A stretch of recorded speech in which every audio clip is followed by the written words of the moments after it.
Welcome students, lesson প্ল্যানারের আরও একটা নতুন ভিডিওতে তোমাদের স্বাগত।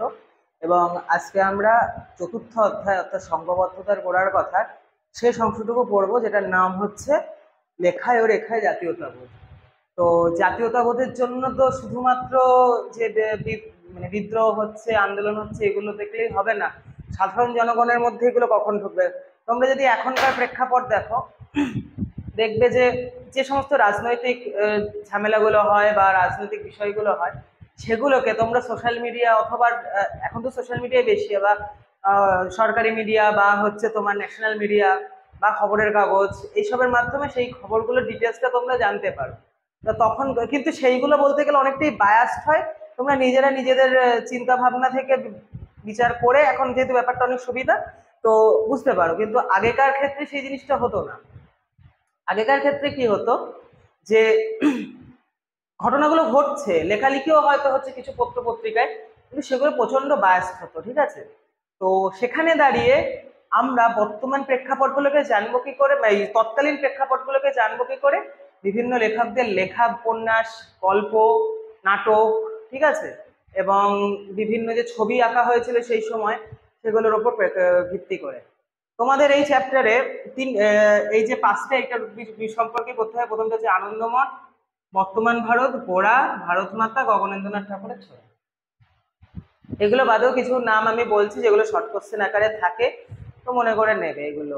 তো প্রথমেই বলবো যে নীল দর্পণ নাটকটা দীনবন্ধু মিত্রের নীল বিদ্রোহ পড়ানোর সময় আমি পড়িয়েছি। ওই নাটকটা কিন্তু সেই সময়কার যে নীল বিদ্রোহ কি ঘটছে এইগুলো জানানোর জন্য যথেষ্ট উদ্দীপকের কাজ করে। কারণ দেখো, লেখার মাধ্যমে সেই চরিত্রগুলো, মানে যতই কাল্পনিক চরিত্র হোক কি ঐতিহাসিক চরিত্র, সেগুলো কিন্তু লেখকের কল্পনাপ্রসূত কথাবার্তাই বলছে।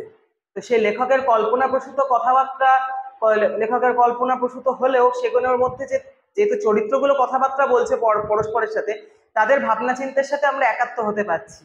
সেই জন্য আমরা বলতে পারি যে পত্রপত্রিকার থেকে, পত্রপত্রিকা অনেক বেশি তথ্য পাবো, কিন্তু আমরা একাত্ম হব এই বিদ্রোহগুলো বা আন্দোলনগুলো বা যে বিষয়গুলো হচ্ছে সেগুলো এই উপন্যাস বা গল্পের মাধ্যমে, নাটকের মাধ্যমে।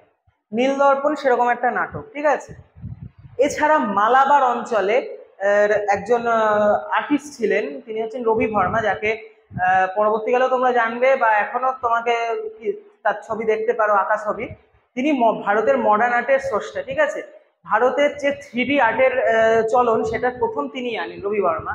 তার আঁকাতেও ভারতের বিভিন্ন যে আন্দোলন, বিভিন্ন বিদ্রোহ, বিভিন্ন যুদ্ধ, সেইগুলো ফুটে ওঠে, যেগুলোর মাধ্যমে আমরা বলতে পারি যে, বা বুঝতে পারি, বা তৎকালীন মানুষও বুঝতো যে ভারতের অবস্থা কি, আগে কি ছিল, ভবিষ্যতে কি হতে পারে, বর্তমানে কি চলছে, এইগুলো এগুলো যেরকম আছে, সেরকম রবীন্দ্রনাথ ঠাকুরের যে 12টা উপন্যাস আছে, তার মধ্যে গোড়া নিয়ে তো আমরা পড়বই।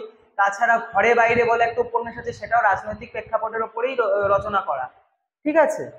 এছাড়া এখানে আরেকজনের নাম আছে আনন্দমঠ, যিনি লেখেন বঙ্কিমচন্দ্র চট্টোপাধ্যায়। তারও বেশ কিছু, প্রথম উপন্যাস দুর্গেশ নন্দিনী, সেটাও কিছুটা জাতীয়তাবোধ উদ্রেক করে আমাদের মানে তৎকালীন মানুষের মধ্যে, আমাদের মধ্যে। এবং দেবী চৌধুরানী, যেখানকার ভবানী পাঠক, যেটা মূলত তোমার সেই সন্ন্যাসী ফকির বিদ্রোহকে কিছুটা ত্বরান্বিত করে লেখা, সেইটাকেও আমরা কিন্তু বলতে পারি যে জাতীয়তাবোধে উদ্বুদ্ধ করত। এগুলো ছিল। এছাড়া প্রচুর ছবি, প্রচুর কার্টুন, এগুলো আমাদের সেই সময়কার যে ঘটনাগুলো সেগুলো জানতে সুবিধা করে। তো আমাদের প্রথম বিষয় হচ্ছে আনন্দমঠ। আনন্দমঠ রচনা করা হয় হচ্ছে 1882 খ্রিস্টাব্দে।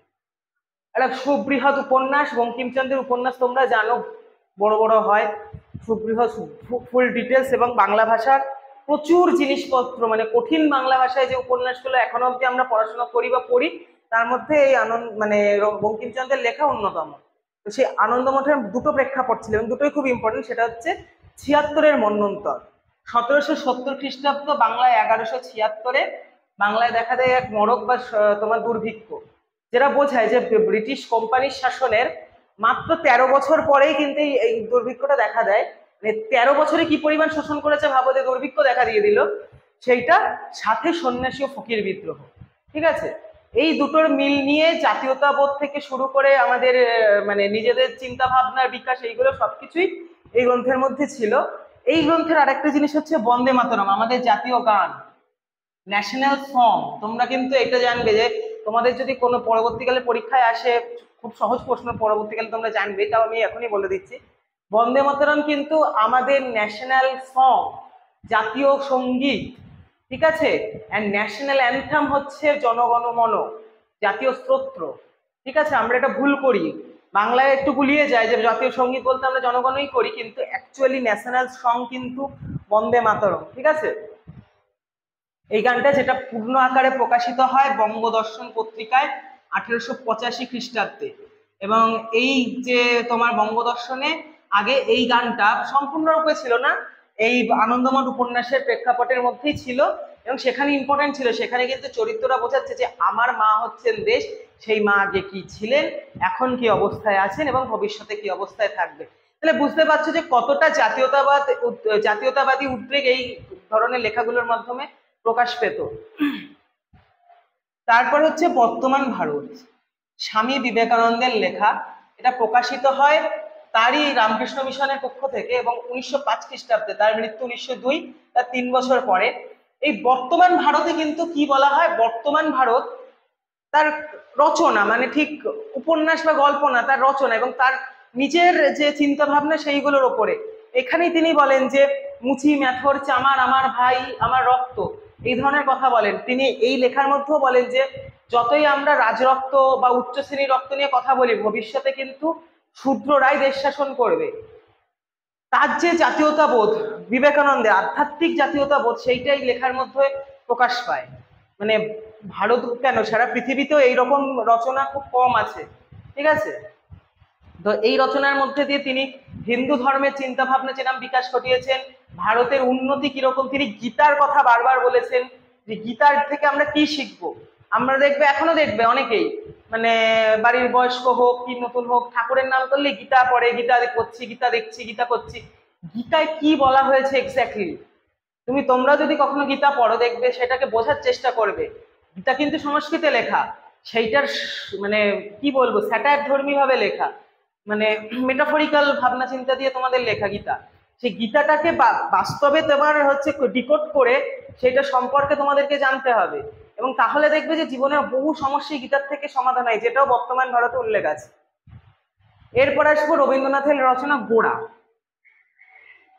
বলতে গেলে রবীন্দ্রনাথ ঠাকুরের লেখা আমার পড়া সর্বশ্রেষ্ঠ উপন্যাস গোড়া, ঠিক আছে। রবীন্দ্রনাথের উপন্যাস সেইভাবে চর্চিত হয় না, কিন্তু রবীন্দ্রনাথের উপন্যাসগুলোর ভাবনা চিন্তা অনেক উচ্চ পর্যায়ের ছিল বলেই হয়তো, এবং সময় থেকে এগিয়ে ছিল বলেই হয়তো সেইভাবে চর্চিত হয় না। যাই হোক, এই গোড়া 1907 থেকে 1910 অব্দি তাদের পত্রিকার থেকেই তোমার হচ্ছে কি বলে ওটাকে, পরপর প্রকাশিত হতে থাকে, ঠিক আছে। ধারাবাহিকভাবে প্রকাশিত হতে থাকে। এর প্রেক্ষাপটটা একটু মজাদার। এটা হচ্ছে গোরা বলে একজন চরিত্র, যিনি হচ্ছেন একজন আইরিশ, মানে ভারতীয় নয়, শ্বেতাঙ্গ রক্ত, কিন্তু 1857 সিপাহী বিদ্রোহে তিনি তার ফ্যামিলি হারাবেন, এবং তিনি একজন হিন্দু ধর্মে, উচ্চ হিন্দু ধর্মীয় মানুষের কাছে মানুষ হবে। তারা তাকে বাঙালি মতো করেই মানুষ করবে, কিন্তু তার গায়ের রং তো লুকিয়ে থাকে না, এবং সে পরে জানতে পারবে সে আইরিশ, কিন্তু তার আগে সে নিজে হিন্দু হয়ে যাবে, এবং হিন্দু ধর্মের সমস্যা, হিন্দু ধর্মের চিন্তা ভাবনা, হিন্দুদের ওপর অত্যাচার, বা তারা কিভাবে জাতীয়তাবাদে আসবে, ব্রিটিশদের অত্যাচার, এই সমস্ত কিছু তার জীবনীতে উঠে উঠবে। এটা কিন্তু গোড়ার জীবনী বলা চলে, একটা কাল্পনিক চরিত্র, তার জীবনী, ঠিক আছে। এইটা তখন প্রকাশিত হয়, এবং 1907 থেকে 1910-এর মধ্যে প্রকাশিত হয়। রবীন্দ্রনাথ তার বলতে গেলে ওই 47 টু 49-50 বছর বয়সের মধ্যে এই রচনাটা লেখেন। তারপর হচ্ছে ভারত মাতা, এই তিনটে কিন্তু ঠাকুর বাড়ি, অর্থাৎ ঠাকুর বাড়ির অবদান খুব ইম্পর্টেন্ট। অবনীন্দ্রনাথ ঠাকুর, রবীন্দ্রনাথের ভাইপো, তোমরা জানো তো। এই অবনীন্দ্রনাথ ঠাকুর 1905 খ্রিস্টাব্দে একটা ছবি আঁকেন, যেটা হচ্ছে ভারত মাতা। ছবিটা তোমরা সকলে দেখেছো, এরকম কেউ নেই যে এই ভারত মাতার ছবি দেখোনি, ঠিক আছে। ছোটবেলা থেকে বহুবার দেখেছো তোমরা। ভারত মাতায় কি আছেন, একজন 4 হাতের দেবী, গেরুয়া বসন পরিহিত, মুখটা মলিন, যেহেতু ভারতের তখন দুর্দশা, সেই ছবি। এবং তার নিচেই বন্দে মাতরম গান দিয়ে সেই সময়কার বহু ব্যক্তিত্ব বা বহু ব্যক্তি জাতীয়তাবোধে উদ্বুদ্ধ হয়। এবং একটা মজার কথা আমি বলতে ভুলে গেছি, সেটা হচ্ছে এই আনন্দ মঠেই কিন্তু প্রথম অনুশীলন সমিতির কথা ছিল, যে অনুশীলন সমিতি বাস্তবে পরবর্তীকালে হবে এবং বহু মানে ব্রিটিশ বিরোধী কার্যকলাপে তারা অংশগ্রহণ করে, বহু মানে অগণিত, বহু বড় বড় বিপ্লবী তাদের থেকে মানে সেই অনুশীলন সমিতির থেকে সে প্রশিক্ষণ নিয়ে এসেছিলেন। তো এবারে যে ভারত মাতার ছবি কিভাবে উদ্বুদ্ধ করলো এই বাঙালিদের মধ্যে সেটা তোমাদের বললাম। এছাড়াও তার শেষ সজ্জে শাহজাহান, আরো অনেক ছবি আছে যেগুলো ভারতীয় জাতীয়তাবাদকে উদ্বুদ্ধ করে। অবনীন্দ্রনাথ ঠাকুর কিন্তু প্রচন্ডভাবে জাতীয়তাবাদে উদ্বুদ্ধ ছিল। অবনীন্দ্রনাথ ঠাকুর একটা লেখা রাজকাহিনী, যেখানে রাজপুতদের জীবন কাহিনী, মানে রাজপুত রাজারা কতটা তোমার সাহসী ছিলেন, তাদের বীরত্ব, তাদের গল্প, সেইগুলো রচনা করেছিলেন তিনি রাজকাহিনীতে। এবং যেটার সেই সময়কার ব্যক্তিদের মধ্যে জাতীয়তাবাদে যথেষ্ট উদ্বুদ্ধ করতে, যে আমাদের ইতিহাস কতটা রিচ, কতটা তোমার উন্নত ছিল, আর আজকে আমরা কোথায়, তাই না? তারপরে হচ্ছে গগনেন্দ্রনাথ ঠাকুর, এনার দাদা। অবনীন্দ্রনাথ ঠাকুরের দাদা হচ্ছে গগনেন্দ্রনাথ ঠাকুর। গগনেন্দ্রনাথ ঠাকুর ছিলেন কার্টুনিস্ট। কমিক্স পড়েছো তো? সেই কমিক্সের চিন্তা ভাবনায় কার্টুন থেকে আসে। তিনি বিভিন্ন ব্রিটিশ কার্যকলাপ, ব্রিটিশ বিরোধী কার্যকলাপকে কার্টুনের মাধ্যমে প্রকাশ করতেন, যার বাঞ্চ বা সমগ্র আকারে প্রকাশিত হয় মডার্ন রিভিউতে 1917 খ্রিস্টাব্দে। এইগুলো তোমাদের বইতে ডিটেলসে লেখা রয়েছে, সবাই পড়বে, মুখস্থ লাইন বাই লাইন মুখস্থ করবে যতটা পারবে, বুঝতে অসুবিধা। মেন বিষয়গুলো কিন্তু এই, এরপর তোমরা বিষয়টাকে ঠিক রেখে যা লিখবে নম্বর পাবে। হ্যাঁ, সময়গুলো কালগুলো একটু লিখে দেবে। এইবার একটা জিনিস দেখো, এই ঘটনাগুলো কিন্তু সব হচ্ছে এই 1800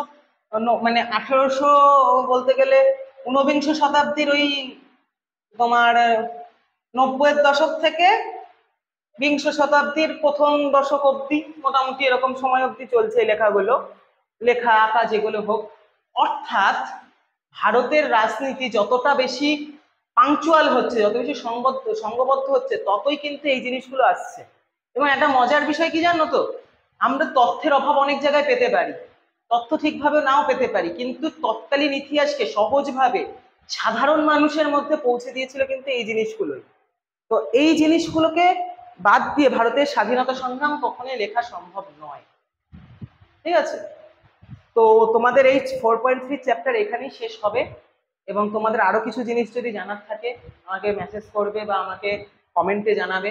তোমাদের টেলিগ্রাম লিংক দেওয়া আছে, সেখানে মেসেজ করবে, জানাবে চ্যাপ্টারের সমস্ত কিছু, আমি আবার তোমাদের বুঝিয়ে দেবো। আজকের মতো এইটুকুই। Thank you.